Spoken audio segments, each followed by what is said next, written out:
called Protecting Your Cyber API. Oh, what's the other? Never mind. That's what I did at ShmooCon. For this, we were being far less drinking than there was at ShmooCon. For whatever reason, people think the building and security and information security awareness and training program is complicated, and it's always been. I like to keep things simple, and I think that I've come up with a way, at least I've done it, it's tried, it's tested, so that's what we'll be talking about today. I'm Bill Gardner. I'm an offensive security certified professional, along with a bunch of other certifications. That's the one I'm most proud of, because that's the one I work the hardest for. I'm an assistant professor at Marshall University, and I teach in integrated science and technology in the undergraduate program for digital forensics and information assurance. Previous to that, I worked 20 years in various roles in private industry, law firms. I worked in law firms, I worked in data centers for government contractors, and I'm a hacker. Yay! But not this kind of hacker. The mask kind of gets hot after a while, so I could never be a black hat. But I'm this kind of hacker. I'm the guy that tries to secure your networks. Can you do that for us right now? Yes. I'm a hacker in the sense that I'm trying to take the word hacker back. It originally meant people who tried to push the edges of technologies and make things work in ways they weren't originally designed to do. Then there's good hackers and there's bad hackers. So unfortunately, what's happened through the use of the word hacker is it's now synonymous with the word criminal. So not all hackers are bad. Like I said, I'm a professor at Marshall University. I teach Defense Against the Dark Arts. In many ways, it sort of feels like that sometimes. It seems like magic. Co-founder of HackerCon. If you've ever been there, Charleston, West Virginia. It's held every October. Yeah, HackerCon. I'm now the president of AIDE, just in the last few weeks. We have this wonderful conference, and I had to put Dave in there somehow. He's not here this year. It was his first year he's missed. Dave had some pressing issues, like attending another conference apparently, that probably pays more money than we do. So that's where he is, and that's Dr. Finger and John. And I'm a penetration tester when I'm not teaching. I spent my spring break doing an assessment for a large state agency. I do a lot of work for small, really small businesses as well, mainly in the Kanawha Valley. Do you want to know who that is? Come on. Some of you old enough to know who that is. This is Marcus Remus. So what is security awareness training? This is the Bill Gardner definition. It's a formal program with the goal of training users potential threats to an organization information, as well as avoiding situations that might put the organization's data at risk. Not having a security awareness program is sort of like driving without your seatbelt on. Now, you may be okay, but if you're in a crash, it's not going to be all that great. I'm also a member of the Security Awareness Training Framework, which Frank is. Go check that website out. It's satf.org. What we're trying to do there is actually build a framework that's way beyond the scope of this particular presentation. I'm going to mainly focus on organizations that are medium, small businesses, much like Frank, because that's where my, my particular experience is. Think of the Security Awareness Program as the movie event, and this is kind of sort of the made-for-TV miniseries. So it's not going to cover everything the training work will seek to cover. So why security awareness training? People are always the weakest link. People can be easily tricked. Not all attacks are technical is the other reason. So you got to get management buy-in. You got to make sure the people that write the checks are on board with this. If not, you're going to end up in a lot of fights. Policy development. You know, developing policy is a big part of it. If you have policies, and you don't enforce them, it's just as good as not having them at all. So policy enforcement is also one of the goals of security awareness training. And cost savings. If you're not having incident response issues, or if you're not losing data or being fined by regulators, you're also saving money, and it increases your production. Now, I come from a billable hour paradigm, where if you can't work, you're not making money. And you're talking about lawyers, you're talking, sometimes they're charging hundreds of dollars an hour. So being down is a very, very bad thing. So all the goals of security awareness training, basically, these are the goals. Who here has policies? Who here does not have policies? The university actually, and I don't know about what my students think of that, the university does have policies, and it's in all the syllabi. Now, have you all read those policies? No, you should. Because some of the things that you might think would be cool to engage in, such as downloading music or movies or scanning the network, can get you expelled. And then all that money you spent to go to school would go right down the drain. So, security awareness program needs to be targeted. Not everyone's the same. You don't tell the same things to the guys that work in the mailroom as the guys that are on the road. So if you've got a lot of users on the road, you have to pay special attention to whatever need they may have. It's just a different thing. You're dragging laptops around. They could be stolen. They can be damaged. You know, I dealt with laptops that were dropped out of the back of taxis. One of my former employers, you know, they had data on it, so have to let them know that that stuff's very important. Even if it's encrypted, it's not a good idea to lose it. Don't forget the IT department. In many cases, IT security and security awareness and defenses against social engineering need to be baked into your IT processes. In my old jobs, did I have a director of IT security? No, it was me. So I'm the director of IT, which also means that I'm in charge of security. And then I have to go and have security awareness training not only for my users, but also for my IT staff. Just because you work in IT does not mean that you're an expert at IT security, believe me. Just because you're a developer does not mean you're an expert at IT security. There's all kinds of really crappy code because they wrote it to make it work, and they didn't sanitize their command line. As a result, it's vulnerable to attack.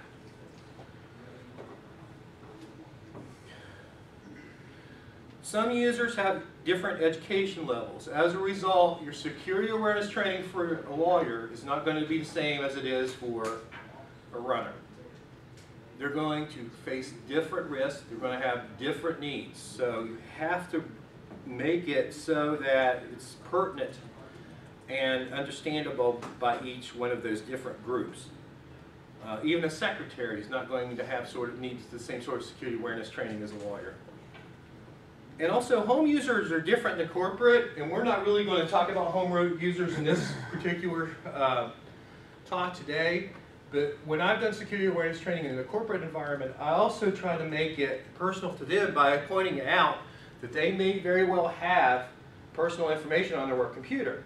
If they're going to their websites to check their credit card balances, to check their web-based email, you know, they're leaving artifacts behind that an attacker could use to then, you know, if they breach the corporate network, find their personal information, they may have to go after their assets, their personal assets. Such in the case of identity theft and credit card fraud. So how often do you have security awareness training? Most people do it when you walk through the door, and you really should do it when you walk through the door, because it gives them the expectations of what is required of them to work there. And that really became a big pain in my last job, because we were being very draconian about enforcing it, and I was really having problems getting it all in. So by the time I left, we were like letting them slide a week or two before we gave them training. In all honesty, whenever you have some sort of human relations onboarding process, security awareness training should be a part of that onboarding process. Now, when you sign your papers, what your withholdings, your Yeah, when you sign that up, you should, the next thing you should do is a security awareness training program. Some people do it once a year, which I find is not enough. My last job, we had a yearly conference where we would herd all the lawyers to one place and do basically continuing education for them. One of the things we threw in was the scary internet speech, is what I called it. Unfortunately, you have to scare people to some extent just to make them aware of the risk. And I tried to do it continually, and I'll have at least one example of how I tried to do it continually as we move through this. Is it enough to have it yearly? Is it enough to have it quarterly? No, I think that it has to be a continual process. Beyond that, it has to be engaging. One of the things I tried to do was make it personal for people. Your personal data is being protected by your organization as well. What about all the accounting data they have on you? In order to pay you, they have your social security number, the names and social security numbers of your dependents. They also have, your information for your bank if you're doing direct deposits. So all that information could very well be, and then probably is, unless they're using a third-party payment system. Even in the case of a third-party payment system, they're likely to have a lot more personal information than you think about in an everyday situation. First of all, there's a lot of really crappy security awareness training programs out there. I hate to name names, so I'm not going to. One is a very large organization that is very well accepted and does training in the information security field. And anyone know how much that costs? Has anyone purchased that? It's not very good. Too much? It's not very good. It's very expensive, and it's basically canned training. And I've seen this training, and it's awful. The canned training is as good as putting a blinky light box in your environment that's supposed to protect you against something. Generally, users don't like it. As a result, I say don't buy training that's expensive. You can build your own for no money. Also, don't buy something, supposedly magically does something. In the case of these canned solutions, Kevin Metnick, I like Kevin, he's a good guy, I've met him. But he's selling these security awareness canned solutions for a lot of money. And quite frankly, I've never seen it, but users don't like canned solutions. They're not going to like sitting in front of their computer watching some guy drone on. I mean, it's much more exciting to watch me drone on. So personalized training, in my experience, in-person training is the most effective. It's hard for the person who's giving the talk about security awareness to answer questions if they're inside of a computer. Well, not literally, but there's no two-way interaction. You don't have to spend a lot of money to start a program, and actually we'll go through some of the basics of what should be in a security awareness program. The first step is to explain risk to users. What I hear all the time from my clients and my former employers is nobody wants our data. In a case, we'll use the law firm example because that's the paradigm that I'm familiar with. You're holding the intellectual property of all of your clients. So you might have the secret formula for Coke. If you represent Northrop Grumman, you might have the latest schematics for the latest land, air, sea fighter. If you work, if one of your clients is a drug company, you might have the information about the latest and greatest drugs or their drug trials on basically on your network. And traditionally, security on law firm networks have been pretty low anyway. So if you're not telling them about spear phishing, some of the other stuff that's out there, you're really doing yourself and your client a disservice. But people do want your data, and I'll talk about some of the bad actors in the next few slides. The other argument is it's public information anyway.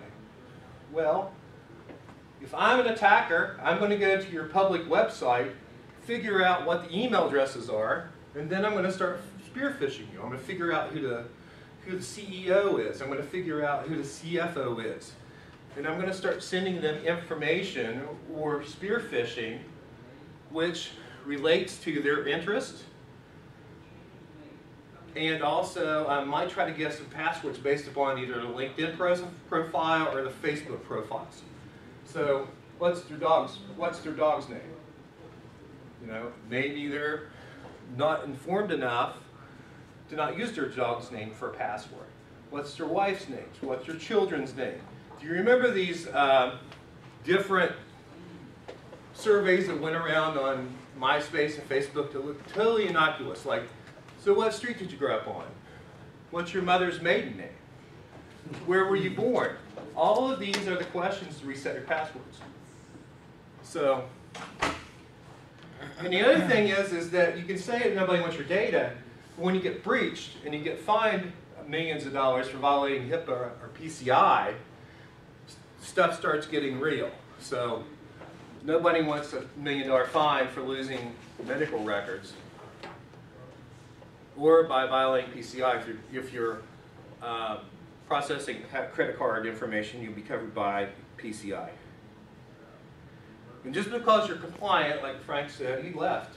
See how he is? As Hackett said before, just because you're compliant doesn't make you secure.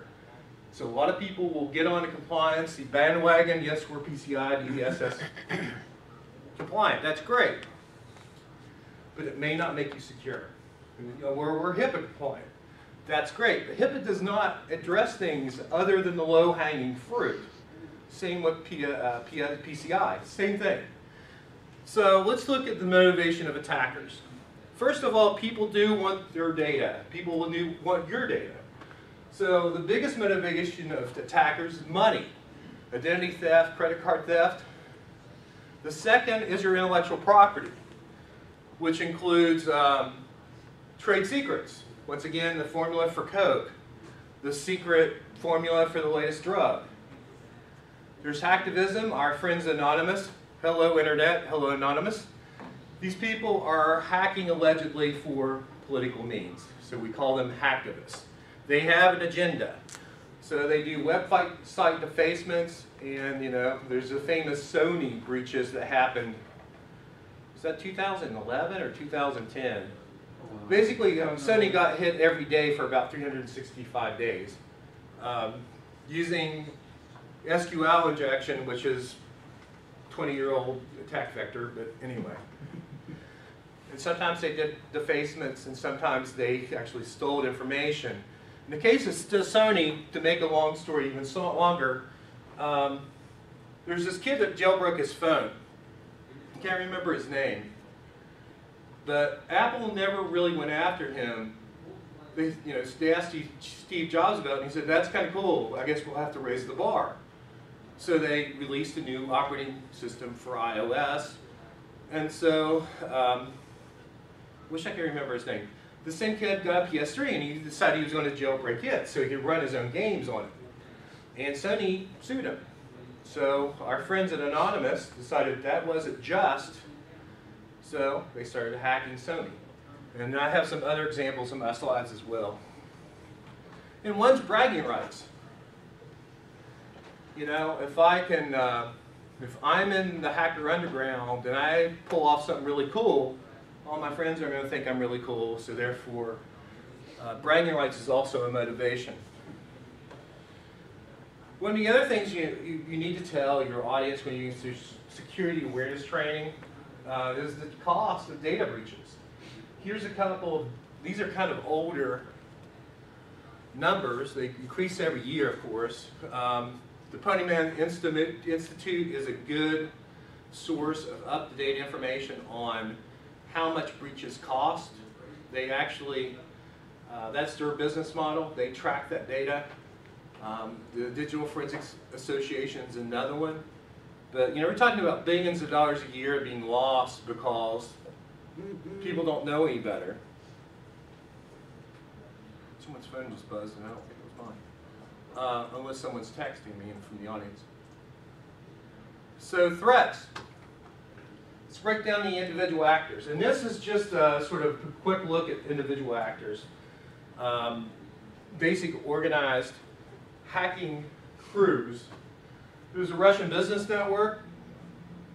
Chinese hackers, it's always the Chinese, right? So we call them Mandiant. Hacktivism and cyber war. Now we can have the debate all day about if cyber war exists or not, but yes, cyber war is a threat.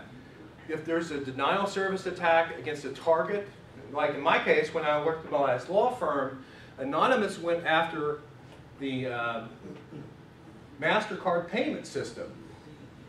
So when you swipe your card, it goes back to MasterCard and tells you how much to deduct out of your account or to charge you. Well, they brought down the MasterCard payment system, but they also brought down my VPN to my Wheeling and Morgantown office. So that's an example of collateral cyber war damage, if you want to look at it that way. But we'll talk a little bit about what cyber war actually is. In that case, that's more of a hacktivism attack. So the RBN, once again, they're wearing these masks, and I just don't know how you hack wearing one of those. Commonly abbreviated RBN, multifaceted cybercrime organization. These people are mainly associated with the Russian mob. So they do everything from running drugs to child porn to you know, basically everything. They're into it. But cybercrime is very lucrative to them. They're making millions of dollars a year off of identity theft mainly. Chinese hackers, mainly they do it for patriotic reasons. They're not proud to be particularly Chinese, but they're very proud to, proud to be communist, but they're proud to be Chinese. This is the equivalent of, you know, in the United States, I think we probably even have patriotic hackers in the United States. We don't know. There are probably people doing that sort of thing. They're doing it for nationalistic reasons. But the Chinese hacker gangs are allowed to exist and operate in China because they actually help the Chinese government move their agenda forward. So they're allowed to operate there. Some of it appears to be state-sponsored. Does everyone remember APT2? Which was the recent Mandiant report that said, you know, we have hard evidence that Chinese have regiments of hackers in office buildings stealing intellectual property. And yes, you know, that's kind of fear, uncertainty, and doubt. But the truth of the matter is that the Chinese, as well documented, have been stealing our intellectual property since the late 90s. Mandiant's going to hate me after this talk. In Mandiant's case, I think what they were trying to do is sell a product. It's there, it's a known threat, it's sort of like saying it's going to rain. Well, yes, it's going to rain. Unfortunately, Chinese hacking is such a part of the internet now that for someone to tell you, oh my goodness, there's Chinese hackers, is kind of silly. There's GhostNet. Remember GhostNet? It was found on a number of diplomatic computers, including the Dalai Lama. That was a Chinese operation. And GhostNet was the first one that was documented that it could turn on your camera and watch you as you sat at your computer. An advanced persistent threat, which one time was actually told to me to be the non-classified name for Chinese hacking, but now, what is it? You saw my presentation at SWICON, what's APT? A reason to drink. A marketing term! Oh, yeah. It has become a marketing term, unfortunately. So hacktivism, once again, we're back to our friends at Anonymous. Denial of service attacks, information theft, so that's another threat. And cyber war, politically motivated nation-state on nation-state, 2007. Russians got mad at the Estonians for removing the Russian war statue that was in the town square of every former Soviet state. So the Russians got so upset by this, they actually, instead of rolling tanks, they just took Estonia off the map, off the internet map. So it's a lot less bloody. So most attacks are targeted. All this is what the stuff you should be telling your users. Most attacks are targeted. They're targeting specific organizations or industries. They're targeting specific deliveries of payloads, email, port attacks, 0-day, also marketing term, phishing messages. So you know what phishing is, right? Somebody tell me what phishing is, one of my students. Come on. Okay, it's whenever they target somebody and try to use social engineering to get them to give them information. So here's an example of a targeted attack. This is from 2010, where a law firm in Long Beach, California, was solicited to collect a debt for a man in Hong Kong, and the total debt that was to be collected was $200,000. So they collected the debt, put the cashier's check in the bank, and they took their fee, of course. They're lawyers. They took their $10,000 fee and they wired the rest to Hong Kong. Well, guess what? Check's bad. So in this case, they're out what? $190, $190,000. In this case, they were actually able to get the money back. We see the scam, or we saw the scam in every law firm I've ever either consulted for or worked for. And this is still persistent today. It's sort of like the Nigerian 419 scam. They just change it up a little bit.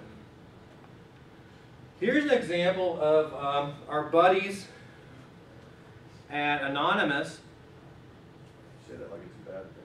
taking down a law firm. This used to be a law firm site.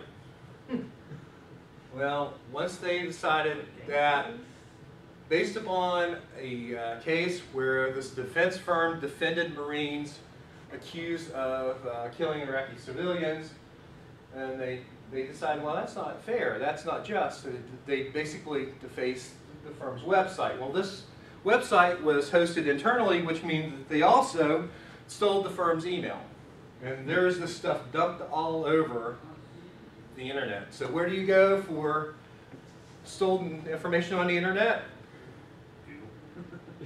Hey, you can go to Google. It's pastebin. There was large amounts of pastebin out there, and this is actually an email from someone who worked at Pluckett and Atwood, saying that they've been hacked. They found out they've been hacked by checking. I think it was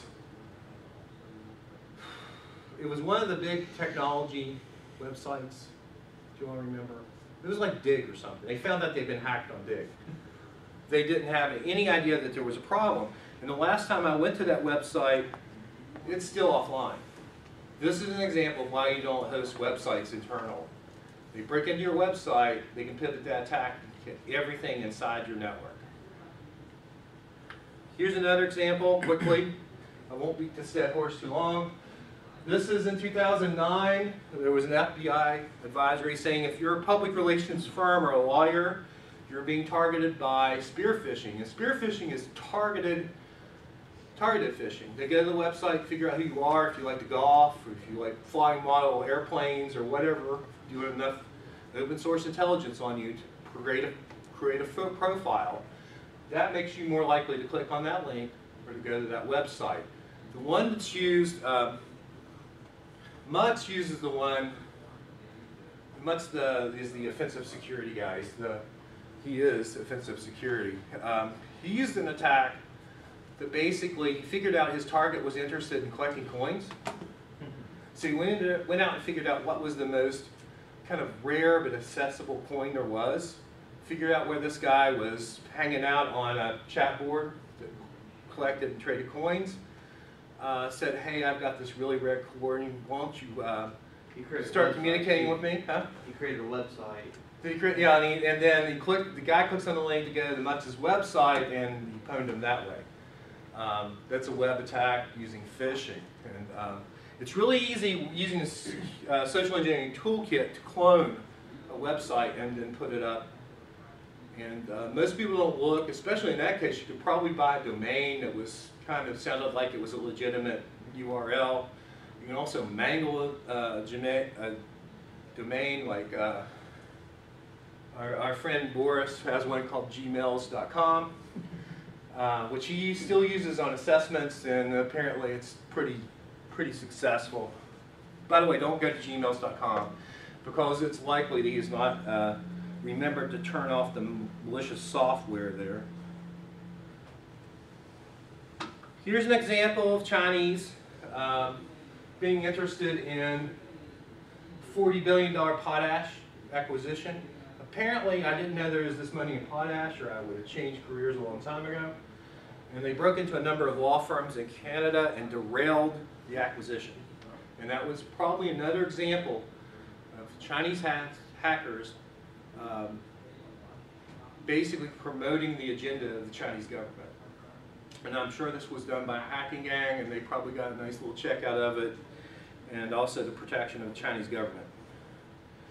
So this is my rant on who's responsible for security.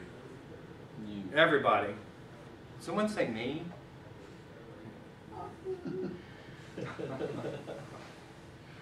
Security is everyone's responsibility. You can't stop users from clicking on links or opening sources, attachments from unknown sources. But you can educate them as to what the risk is. And that's the reason you have security awareness training. So passwords. Who can tell me if this is a good password policy? Anybody? We'll start with this. 7 characters. Is that really long enough? What's our environment? Any environment, in this case, I would think. I know it depends on what you're guarding, but I'd say, you know, I don't think You're trying to develop habits, really, and Well- to develop good security awareness, and you want to get in this what they case, use for their home PC should Yeah. be just as strong as what they use. I for agree.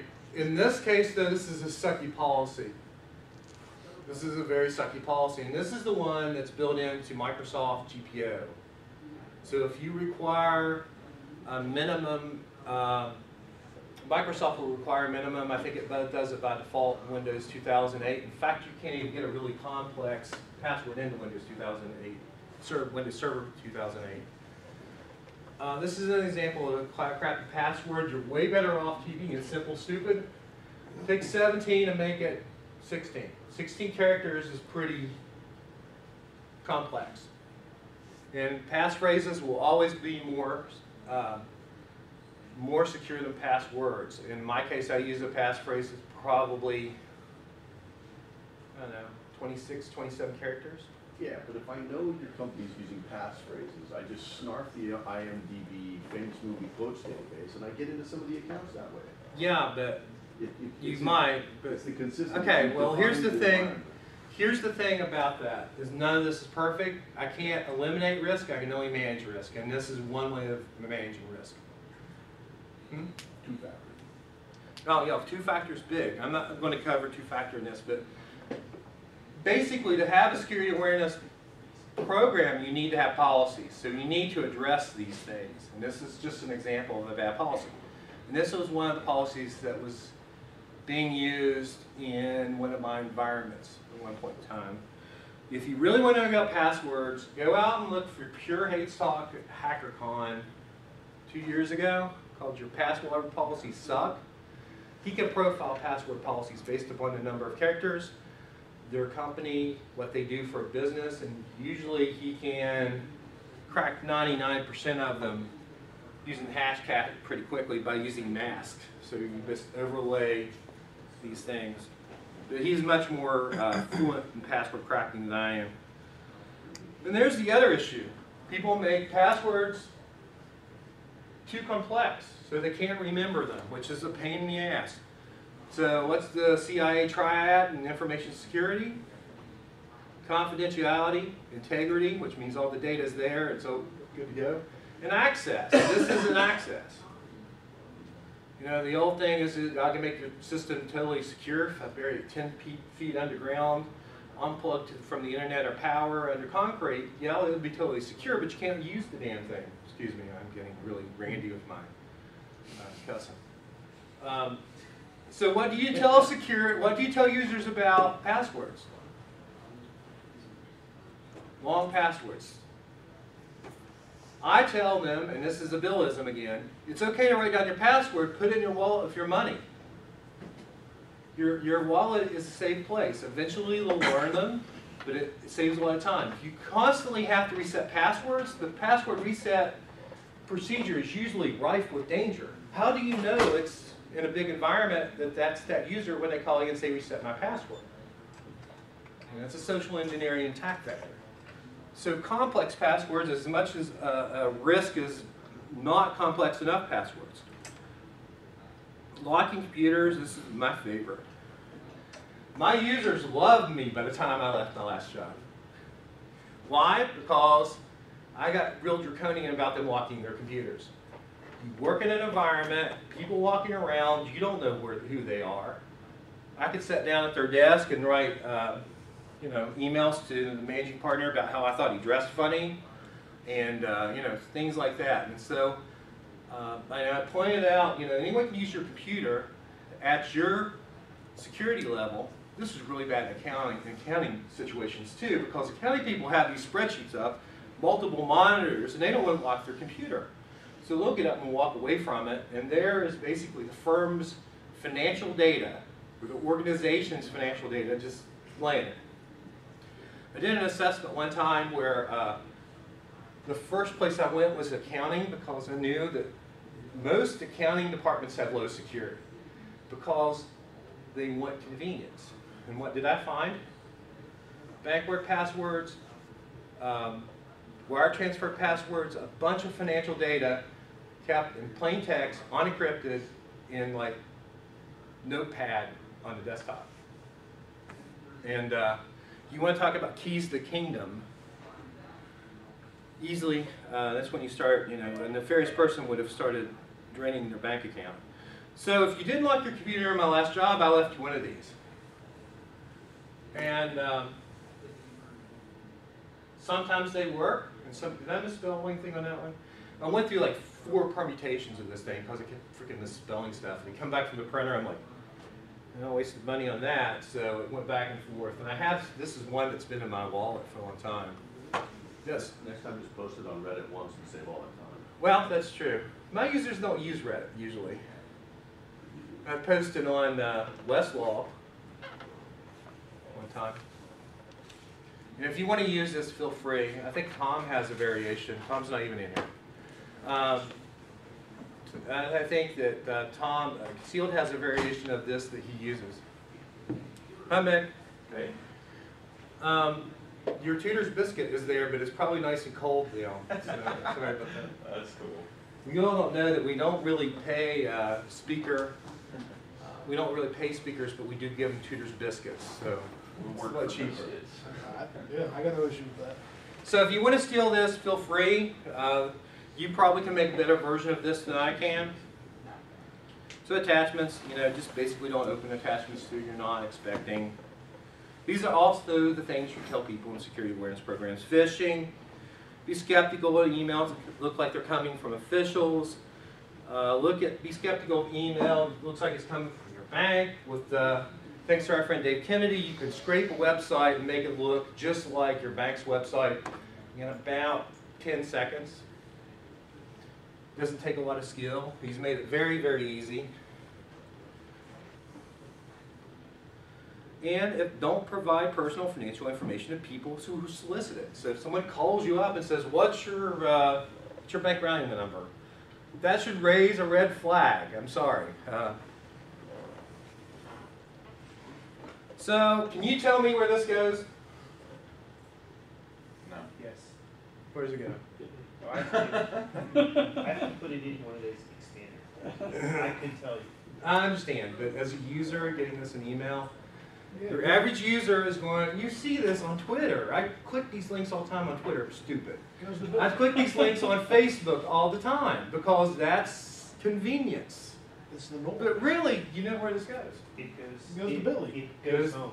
Goes to AIDE.org. But that also could have went to gmails.com. Where does this QR code go? Don't know, won't scan one. No, exactly right. I mean, QR codes is a great attack vector, and I think you can do that in set 2. Is that Yeah. I can so- put the Bitly link into a Bitly expander and see what it is. A QR code, I can't, so I'm not It scanning it. says it goes to 127.0.0.1. Does it? I don't remember. I made it so long ago. Social engineering. Not all attacks are technical attacks. People are the weakest link. Our friend Kevin Metnick read a book called The Art of Deception about some of the tricks, tricking people into giving out information. The only real defense against social engineering is security awareness. If your users don't know to be cautious, they won't be cautious. And here's one of Metnick's tricks. He had DMV access for a while because he would just basically call the DMV and say, I want this information. Well, after a while, they started locking down the access. You had to have a law enforcement ID number. So Kevin called the Van Nuys Police Department and said, this is Kevin down at the DMV. We're updating our database, and is your law enforcement number 12658? And of course, the person in the line goes, no, it's 998456. So he took that number and used it to continue his DMV access. No-tech hacking. Is the no-tech hacking book still out there? Yes. Johnny Long, our friend Johnny Long, a Hackers for Charity guy, wrote a very good book on no-tech hacking. These issues should also be addressed by security awareness training. Dumpster diving. We actually started locking my last job was a law firm. We shredded everything, we did due diligence. But in the end, what we ended up doing was we locked our dumpsters. That way people can't pilfer through it and maybe accidentally find something we missed. Also, it keeps the bums from setting your dumpster on fire because they can't get the lid open, which happened too. Tailgating, following somebody through what? That really happened? It really happened. That was the nail. That was the final nail in the coffin. I'm like, yo, we really need to lock our dumpsters. And then we had this mysterious dumpster fire, and they're like, yeah, you're absolutely right. We should have thought of this. And it's like $5 a month to get the chains and the locks. It's not a lot of money. So shoulder surfing. Here's an example of shoulder surfing that cracks me up. This is going to be on the internet, so I want to identify who it is. This guy posted this picture of himself on Facebook. Oh. He's a systems administrator. What can you see? Well, okay, this is Johnny Long. What does a hacker see? Screen. They're using Outlook. Very small. If you go this close, you could probably read his email, except it's not that great. Why the hell would you post this on on Facebook? To show his ball pit? You know what he does now? He works at a large Fortune 500 in the security department. Says dumpsters on fire? He's a defender. Yeah. Probably had to learn to defend after posting that Well, let's hope so. Let's hope so. He's a nice guy. I hate to pick on him, but it's still like, it just cracks me up to no end. So the other thing you should tell your users about is peer-to-peer file sharing. It has no business on a work computer. Students, it has no business on your student computer. You can get expelled. And they are very, I think the CISO at Marshall spends more time writing letters to students about downloading peer-to-peer movies and music than he does, unfortunately, have time to do more proactive things. I'm saying that because he's not here. He usually comes. But I'm sure that's a big pain in his ass. Instant messaging was never designed with security in mind. Where's that from? You Security Plus people? It's an actual, actually in the Security Plus test, I think. In the 1980s when we said TCP was never designed for this, and people are idiots. And it might even be older from that. It was Unix talk command. Yeah. Yeah, they weren't talking about commercial IoT. Oh. The banks. And really, your users should not be downloading Yahoo Messenger or peer-to-peer file sharing. In the case of Yahoo Messenger, what we worry about in corporate networks is what's the data exfiltration. If someone gets mad at the organization and says, screw these guys, I'm really going to screw them, I'm going to take the secret formula and I'm going to send it out to their competitor, there's no way of, there are ways of monitoring that, but it's not easy. The easiest thing to do is say, don't install it. Adware, you all know what adware is. You get these pretty things like this where you're trying to download WinZip, and they also, oh, by the way, go ahead and download Unibrew Registry Booster 2. The problem with that is now we're seeing this with like Adobe updates. And it's usually antivirus. Have you ever tried running 2 versions of antivirus on your computer? Yeah. It doesn't work. They butt heads. Spyware is basically stuff that spies on you. Looks legitimate, you download it. Hey, this is really cool. Angry Birds from my computer. I didn't know if I could play on my computer. Well, you probably can, but you're also going to get a lot of your data sent back to some former Soviet republic. Web attacks nowadays, to quote my friend Dave Kennedy, people don't come in through the firewalls. You have IDS, you have IPS, you have antivirus, you have all these wonderful defenses. You've built a moat around the castle. So how do they get in? They actually compromise the ad service on legitimate sites, and when you go to CNN.com, you magically get malware. And there's not a lot of ways to stop this. Some companies will actually limit the amount of time employees spend on the computer, which is hard because people do work on the internet. There's some really draconian things you can do to your users. I went to an AIDE event at a place that I worked that was horrible, and where did it come from? MySpace. Legitimate e-discovery work, looking at a client who claimed to be disabled. You know, you always go check it out, their public profiles to see, you know, if they're chopping wood or going to West Virginia digging ramps or whatever they're doing. Making moonshine, maybe. And all you have to do is visit the page. So we started doing, here's 2 examples. These are 2 lawyer examples. The first one is the West Virginia State Bar. Do you already remember this? Probably 2 or 3 years ago, the West Virginia State Bar realized they were compromised. They had a Linux server. I don't know if this is public, but basically they had an on-patch Linux server. It is now. And that's how they got in, but it was some Eastern European entity. This is still an open investigation with the Secret Service. They stole the identity of every lawyer in West Virginia. Did you say East German or Eastern European? Eastern European. Eastern Germany hasn't existed for a while. So, you know, they have an idea. It's one of these deals where we know where they are, and we could go pick them up, except we don't have jurisdiction. Which sucks. This is really frustrating, at least if you're doing malware incident response. You may be able to get law enforcement involved, but even then, you know. So they stole basically the identity of every lawyer in West Virginia, and what did the State Bar do? They gave them 6 months of credit reporting protection. Well, this stuff floats around on the underground in the hacker world for years. So these poor souls may find in a year or 2 they're starting to have issues. So it's not like, you know, what do you do? The other one is the West Virginia Record, which is a newspaper in West Virginia that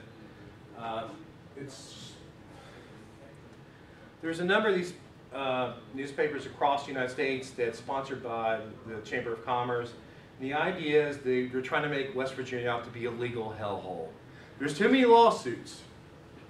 So what they do is they publish these slip and fall lawsuits, et cetera, and actually people who are in the fence, on the plaintiff side, both go look at this to say, well, look, so-and-so got this case, or look, so-and-so sued somebody that she represents, you know, just sort of this gossip stuff. Well, in that case, I don't know if I have a screenshot of that or not. There it is. This ad had been compromised. So all you had to do was go there, and this ad would serve you malware. In that case, since I went to journalism school back in the day, I knew the editor. I called him up and said, hey, you've got a problem. When they found out that this ad was being served on an ad network that affected hundreds of different websites just like that. And they were targeting lawyers. So those are 2 examples of target lawyers. Yeah. How do you target lawyers if you're doing that sort of a technique? Because when you buy, maybe I'm missing that, like if you're buying ads, isn't that just kind of like wheel of Well- luck where it lands, or? No, not It depends on necessarily. the ad network. Yeah, you can specify who you want to be your target audience. Okay. And they can utilize things like Google Analytics and things like that to be able to direct your advertisements at your target audience. And I mean, it's a common watering hole technique that is very effective. I use lawyers because that's what I'm most familiar with, but I'm sure there's other, when I talked about it early, most attacks are targeted. They're going to attack a certain, what's what? Demographic. A certain demographic. So doctors, lawyers, they have money. Well, allegedly. If you've ever seen the student loan debt of a new lawyer, you wouldn't think they had money. So the idea is that you target the people who allegedly have the money, and that's just one way. This is an example of web attack. In our case, after we went through our nice little, actually, you all were all snowed in at ShmooCon when all this was happening. So what year was that? That was my big incident response that lasted a week. 2010. So it was in 2010. February of 2010, they're at ShmooCon, relaxing, and I worked 75 hours in 5 days. So I'm not even sure there's 75 hours in 5 days. Someone add that up for me real quick?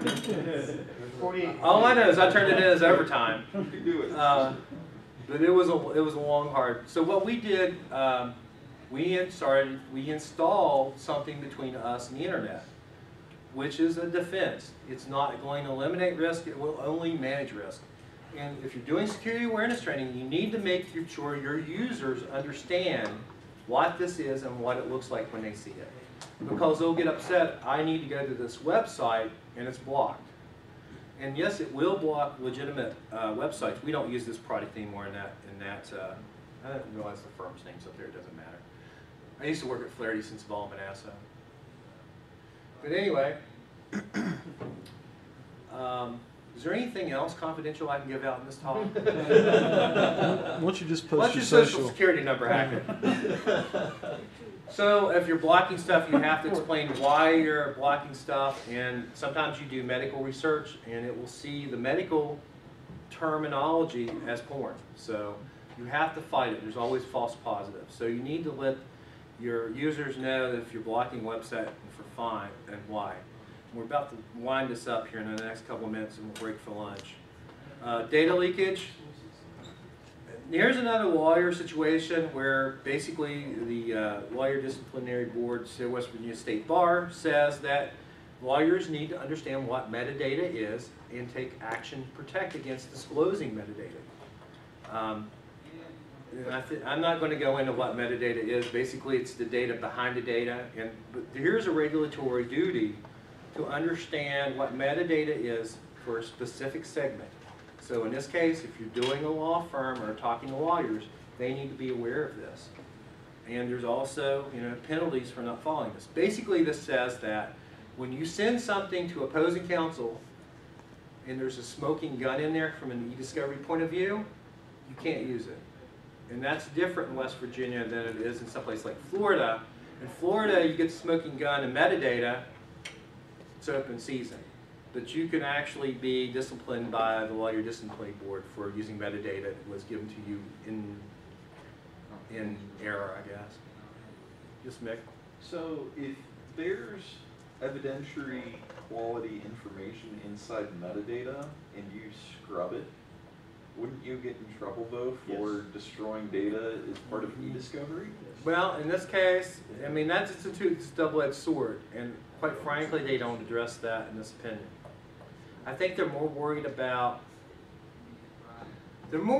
things like you've changed a number, like you're doing settlement negotiation, you've changed the number, and someone going through and saying, hey, you changed this number. You said originally that you were going to give my client $4 million, and then you changed it to $2 million. The thing that comes up in response is give them what they asked for. Yeah, that's If they different. didn't ask for the metadata, don't give it to them. That's very true. But don't destroy it, so that if they come back and they say, oh, we forgot, we can reduce it. What we're seeing now in the discovery requests is they're requesting metadata. In the past, they haven't. Also, the idea here is to guard the client-attorney relationship.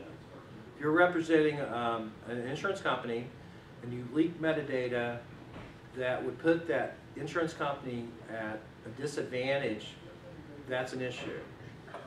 But even without regard to lawyers and their situations, it is an incredibly important part of security awareness training to train the users that there is metadata attached to the documents that and they that's the created, that purpose they of may it. not be aware that it exists. And that's the purpose of throwing They're this like Word up here. documents, they not be aware of the fact that if they send me a Word document, I can go back and see every change they've made to it if they Right. don't scrape the metadata. Exactly, and that's, I don't have these slides, but I just wanted to point out that's something you need to talk about, and I'm not going to go into great detail about.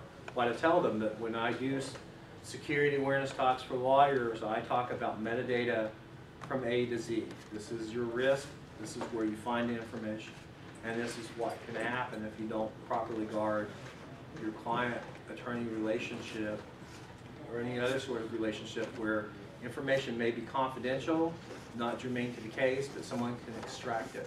You should never let that happen in the first place in this case. In the case of discovery and e-discovery, whatever they ask for, you have to give to them, basically. Redlining track changes. This has been issues in, This has been issues in some places I've worked. You have to explain to secretaries if they don't know how to use redlining track changes, that it's something they need to guard against, or they're sending, every change in that document to a client or opposing counsel. And this has happened in real life, unfortunately. And it's real easy to train them what track changes is and how to accept or reject the changes to remove at least the redlining from the document.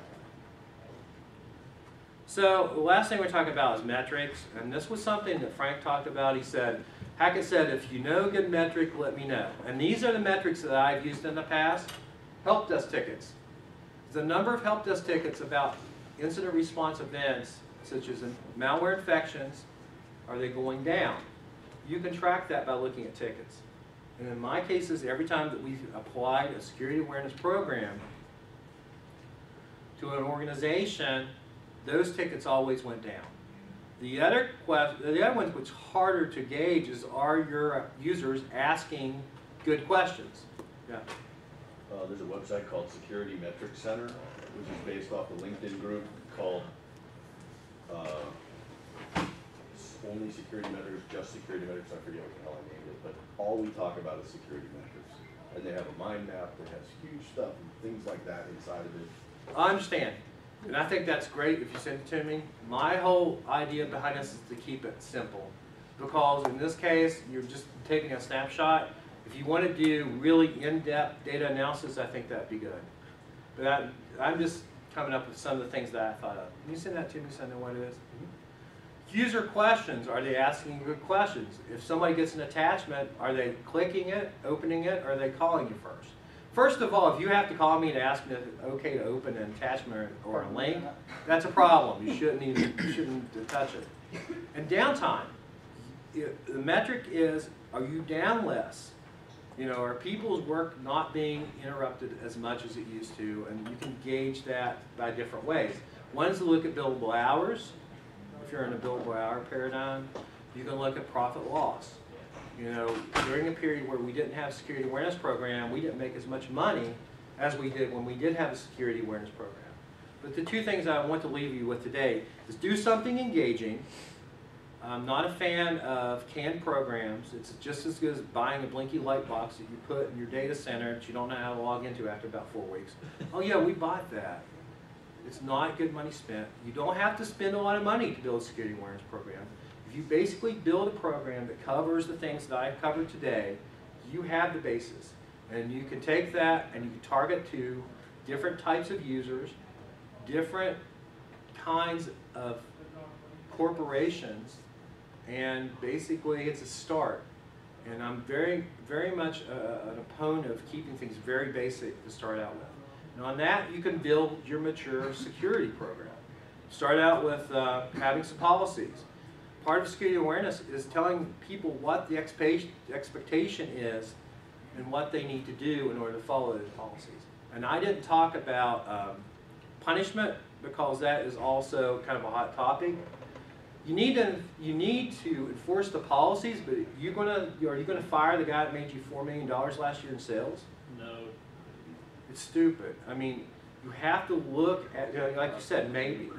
You have to look at, I'd fire him, yeah. You have to look at your business model and what's making you money. And in that case, someone may have broke the rules, you slapped them on the wrist. You may have, you know, 3 strikes, you're out. The state of West Virginia had that for a while, and I'm not sure how that worked out, but It didn't work well. they rolled it back. We can thank our buddy Rob Dixon for that one. But anyway, that's all I have. Y'all have any questions? Let's go to lunch. Try to be back here by 1 or 1:05 or whatever. Thank you.